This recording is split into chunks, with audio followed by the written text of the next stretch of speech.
I felt like I had mentally prepared myself for destruction. What I didn't prepare for was the emotional toll of hearing people's stories. I'm 80 years old. I was born in 1925. My biggest regret is that I have to practically start all over. I've lost everything: furniture, clothing, bedding. None of it is usable. I couldn't even use the furniture for kindling wood to start a campfire. The homeowners were really everyone from a fairly young adult couple with a new baby who've really lost their whole home, through seniors, members of the Jewish community, members of the non-Jewish community, various neighborhoods, from neighborhoods that took maybe 6 or 8 inches of water to homes that were under 9 feet of water. We did everything from like yard work to, you know, just completely gutting homes, taking out carpet, removing furniture. Oh, this is my wedding announcement. No wonder I had that one stuck out. Been married for 45 years. Wow. And in this house for 43. Not only did they clean homes and help with community organizations like synagogues, but they came down and listened to people. They allowed people to grieve. And that's probably the most important thing that our volunteers did. Some of my Hadassah pins, girls. Finding a lot of Hadassah things in good shape. Yeah, life member pins.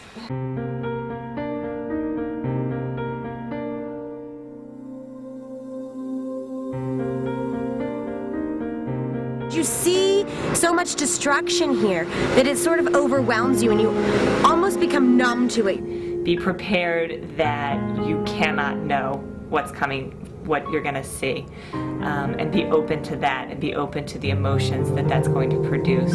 In the midst of all this distraction, there was this pink headband, and it just struck me, because you know that it's sitting there because it belongs to someone, because it belongs to a little girl. And the first thing she said to me, she said, "Oh, Mommy, look at that." She said, "That's some little girl's headband." And it makes you wonder, like, is that person okay? Are they going to be okay? So everything they had was just left the way that it was, and their belongings were strewn on the street.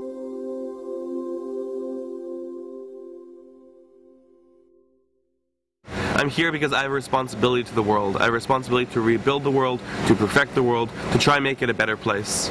Not only did we help individuals, but also the community at large. For example, Congregation Beth Israel, which was the synagogue that suffered the most hurricane-related damage. Beth Israel is New Orleans' only modern Orthodox synagogue. And they really had nothing left there. It was completely destroyed, and it was in just such disarray. It was under 9 feet of water for close to a month, so nearly every home in that neighborhood has been absolutely destroyed. We took down all the yurt site plaques, and some of them went back from like 1912.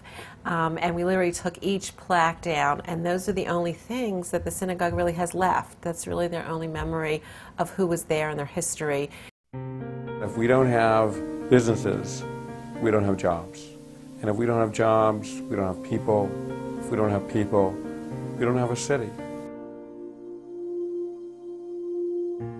One of the byproducts of the volunteers coming down here is when they're here, they're spending money, they're supporting the local economy, and they're sustaining local business. One day we took everybody to a kosher restaurant, and the other day that we catered in from a kosher deli, so that we were able to support New Orleans kosher businesses, which I think is very important because both businesses have just recently reopened after gutting their buildings.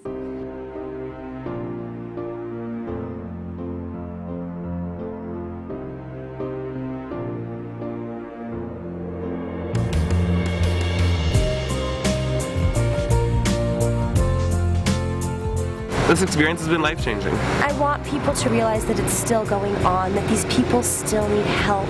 They still need help rebuilding their lives. They still need help finding jobs.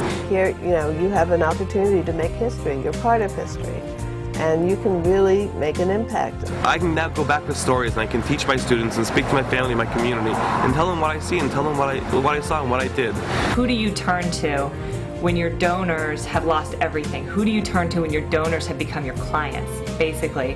And I think the answer is they turn to us.